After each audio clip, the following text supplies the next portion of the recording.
কেমন আছিস? ভালো না রে বন্ধু। গার্লফ্রেন্ডের সাথে গেলে কথা বলবো, পকেটে একটা টাকা নেই। তোর কাছে কারো কোনো টাকা আছে? না রে ভাই, আমাদের কাছে টাকা নাই, তুই অসময়ে আসছিস। একটা কিছু বুদ্ধি দিয়ে রে ভাই। সম্বন্ধে কয় কি রে? তুই তোর বাপের কাছে যাব, আমাকে পকেট মানি দাও। আচ্ছা আচ্ছা, তাহলে আমি ওটাই করি। থাক রে বন্ধু।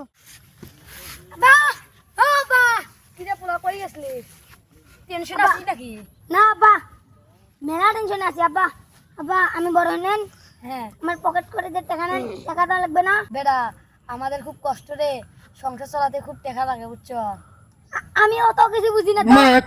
টাকা না দিলে ভেজাল আছে। 2 দিন পর টাকাটা নে আব্বা। কি করলি? আমার 2 দিন পর টাকা দিবি? হ্যাঁ? বাপ শিখে দিছ, বাপ শিখে দিছ। বেড়া বড় হয়েছে, পকেট করে যে টাকা দেয় না, আজ বাপ শিখে দিছ।